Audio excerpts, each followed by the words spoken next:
अस्सलाम वालेकुम, क्या हाल है? आप सब ठीक हैं? यार ये चल क्या रहा है? आपको पता है कुछ क्या चल रहा है?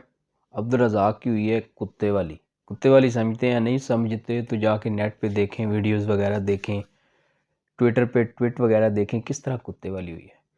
वही जाहिलों को जब आप ना इस तरह बिठाएंगे बातें करने के लिए, वो कोई ना कोई चवल ही मारेंगे और अपना भी नाम ख़राब करेंगे, साथ मुल्क का भी नाम ख़राब करेंगे और बाद में फिर हाथ जोड़ के माफ़ियाँ मांगनी पड़ती हैं। चलो ये तो इंडिया की वो शौरिया राय थी, उससे इन्होंने माफ़ी मांग ली, लेकिन ये अपनों से तो कभी माफ़ी भी नहीं मांगते। जिसके खिलाफ जो जी चाहता है ट्रर शुरू कर देते हैं। ऐसे लोगों को भाई क्यों बिठाते हैं ऐसी जगह पे जहाँ पे इनसे बात करने होती ही नहीं है। इनको पता ही नहीं चलता बोलना क्या है। इनको कुछ स्कूल में डालो, कोई बात करने की तमीज़ सिखाओ, तरबियत करो इनकी। ये अभी बच्चे हैं, जैसे छोटे बच्चे नहीं होते, मिसालें देखो इनकी क्या दे रहे हैं। खुद जनाब क्या क्या करते रहे हैं, क्या क्या करते नहीं रहे, ये सब आपको पता है। और यहाँ पे दूसरों के करैक्टर पे बात कर रहे हैं। देखें जी, पहले अपना करैक्टर तो देख लो भाई। हमारे क्रिकेटर वैसे ज़्यादातर अनपढ़ होते हैं और अनपढ़ के साथ साथ जाहिल भी। और उन जाहिलों को सबको जितने भी हमारे हैं ना उनको इकट्ठा किया जाए, उनमें सबसे जो बड़ा जाहिल है ना पहले नंबर वो ये बंदा है, अब्दुल रज़ाक। इसकी बातों से जहालत जो है ना टपकती है। बड़े बड़े स्टार हैं, एक बॉम बॉम भी हैं, वो भी जाहिल हैं। कभी आप उनसे 10-15 मिनट बात करें तो आपको समझ आएगी कि कितनी वो जहालत की बड़ी फैक्ट्री हैं। और ये तो फैक्ट्रियों से भी बड़ी फैक्ट्रियाँ हैं। ये तो और जाहिल भी प्रोड्यूस कर सकते हैं। अगर कोई बंदा 2-3 दिन इनके साथ रहे तो वो भी जाहिल हो जाएगा। लेकिन क्या भाई, फिर मज़ा आया जब आगे से इंडिया वालों ने जो है ना क्लास ली है। फिर वे माफ़ कर दे जी, मुझसे गलती हो गई है। तो ये गलती नहीं ना करनी थी, पहले ही सोच समझ के मुंह से जो है ना बोलते हैं। आप गटर का ढक्कन खुल जाता है, जब आपका मुंह खुलता है ऐसे लगता है गटर का ढक्कन खुल गया, बदबूदार मुंह से बू ही निकलती है आपके। आप दूसरों के करैक्टर पे बातें करते हैं जनाब, दूसरी की बीवियों के बारे में बात करते हैं। खुद आप क्या हैं?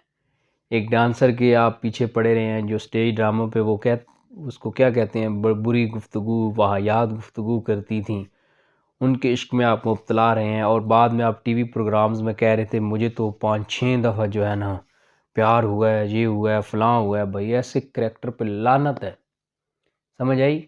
और वो ऐसे बंदे को क्या पड़ी दूसरों के करैक्टर की बात करनी जी। मेरी ऐश्वर्या से अगर शादी हो तो उसमें से एक शरीफ बच्चा पैदा हो, ये कैसे हो सकता है? भाई आप दूसरों के करैक्टर, वो मेरे ख्याल में असल में लोगों को कुछ समझ नहीं आई। वो ऐश्वर्या की वजह से नहीं कह रहे थे, वो अपनी वजह से कह रहे थे कि वो उनकी अगर शादी रज़ाक से हो जाए तो कहाँ शरीफ बच्चा पैदा हो सकता है। लेकिन खैर ट्यूनिंग हो गई है, बड़ी अच्छी ट्यूनिंग हुई है। आइंदा उम्मीद है ऐसे हरकत नहीं कर, लेकिन ऐसे लोग बाज नहीं आते भाई। जब जहालत घुस जाए दिमाग में, जो शुरू से ही हो बचपन से जहालत और कभी निकली ना हो, वो इस उम्र में कहाँ निकल सकती है। जहालत जिस दिमाग में कूट कूट के भरी हुई वो भरी रहती है।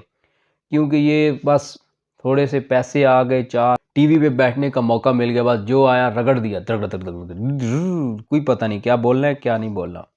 ऐसे लोगों को जो है ना एक चपेड़ इधर से एक ऊपर से देनी चाहिए। हमें नहीं, मतलब जो इनके पास बैठे हुए होते हैं।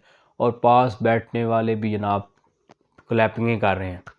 मैंने तो जब सुना मैंने कहा भाई ले ये हुई, ये तो वही हुआ। आगे से जो है ना फिर माफ़ी मांगनी पड़ी ऐसे करके और हमारे लोगों की बेइज्जती करवाई। भाई आप खुद इस कैटेगरी के मौलवी थोड़ी हो, या तो मौलवी बनो फिर कोई बात करो। फिर भी इस तरह की मिसालें देना, खुद जो है बड़ा महान बनना और दूसरों को बुरा साबित करना। और इसके अलावा आजकल एक और केस भी चल रहा है, उस केस का भी आपको पता है, इंजीनियर मोहम्मद अली मिर्ज़ा साहब। भाई मैं भी बड़ा सुनता था, मुझे अब रियलाइज़ हो रहा है कि ये उधर भी ज़रूर डंडी मारता होगा यार। जो बंदा झूठ बोल सकता है ना, झूठ, वो किसी बात में भी झूठ बोल सकता है। और झूठा शख्स कुछ भी कर सकता है। तो ये हमारे भी लोगों के जो है ना ईमान ख़राब कर रहा है। लोग, मैं आप लोगों को कहूँगा तहकीक करें, जो बात इसकी सही ना हो कभी ना माने। और मुझे लग रहा है कि अक्सर इसकी बातें गलत साबित होती होंगी।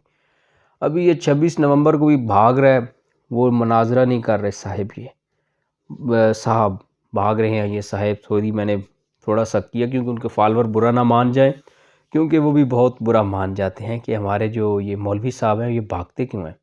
भागते भाई देखो अब क्या कर सकते हैं आप इनको क्यों। मैं तो सोच रहा था मैं कभी जेल हम जाऊं इनसे मिलूं, लेकिन मैंने वीडियोस देखी हैं भाई जी, ये लोगों को धमकियां देता है मैं बाहर निकाल दूंगा, ये कर दूंगा। तो मैं तो अब डर गया हूँ भाई, ये कहीं पे बंदा कुछ सवाल पूछे, आगे से डंडा ले गई या पीछे बंदे के ना लग जाए कोई गोली उठा के फायर, क्योंकि बड़े ख़तरनाक मुझे इनके इरादे नज़र आ रहे हैं। तभी बेचारे वो लोगों को डरा डरा के बिठाया होता है, वो अब आज़ादी से सवाल भी नहीं पूछते, वो इस तरह का सवाल पूछते हैं प्यार मोहब्बत वाला, कोई मुश्किल सवाल नहीं पूछते। और जो आगे से आर्गूमेंट कर दे उसकी तो फिर तौबा लह दे हो जाती है। और वीडियोस मैंने देखी हैं नेट पे, वो एक को कह रहा है कि तीसरी दफ़ा अगर आप अब बोले तो मैं आपको बाहर निकाल दूंगा। ये है आपकी उस्तादी, ये है आप इंजीनियर, और ये आप कहते हैं कि जी हम में तो इतना जिक्र है, हम ये हैं वो हैं। ये जिक्र है आप में, आप किसी की बात नहीं सुन सकते। और मैं एक चीज़ के तो शुरू से इनके ख़िलाफ़ हूँ, वो इनका बिहेवियर है कि ये इंतहाई जो है ना, उनका जो रवैया है बड़ा रूड किस्म का होता है। कोई तमीज़ इनके अंदर नहीं है, और ना इनके पास जो है ना वो अल्फाज हैं अच्छे। कम से कम आप उर्दू सीख लें अच्छी सी, ताकि आपके पास अल्फाज का ज़ख़ीरा हो जाए। चलो हम जैसे बंदे तो चल जाते हैं, जो आया रगड़ दिया, लेकिन आप तबलीग कर रहे हैं तो ऐसे लोगों को ज़रा अल्फाज का चुनाव अच्छा करना चाहिए। लेकिन आजकल जो पीटीआई वाले इनकी हालत कर रहे हैं, बेचारा रोने वाला हुआ था, मैंने देखा है। बोल तो बढ़ा रहा था आगे से कि मुझे कुछ नहीं हुआ, लेकिन मुझे उसके फेस एक्सप्रेशन से लग रहा था कि टुकड़े टुकड़े अंदर से कलेजा हुआ है। ऐसे छुरियाँ फिरी हुई हैं जो लोग कर रहे हैं इनका सोशल मीडिया पे हालत, लेकिन ढीठ बहुत है भाई, बहुत ढीठ है ये। लेकिन उम्मीद है ये भी बड़े ढीठ हैं जो पीटीआई के लोग हैं, इसको सेट करेंगे उम्मीद है इंशाल्लाह। और मैं भी चाहता हूँ कि इसको सेट करें। तो मैच भी आज हो रहा है न्यूजीलैंड और इंडिया का, देखते हैं कौन जीतता है, फिर एक वीडियो बनाएंगे कल। तो आज की वीडियो में यही भाई, इंजीनियर साहब चले जाएं 26 को, ज़रा मेहरबानी होगी आपकी। तो अगली वीडियो में मिलते हैं। अब्दुल रज़ाक साहब, आइंदा ऐसी कोई चवल नहीं मारनी, नहीं तो फिर आपको पता ही है क्या होगा। वैसे तो आप बड़े बदमाश बनते हैं, आप माफ़ कर दें, माफ़ कर दें। तो इस चैनल को सब्सक्राइब करें, वीडियो को लाइक और शेयर करें। अल्लाह हाफिज़।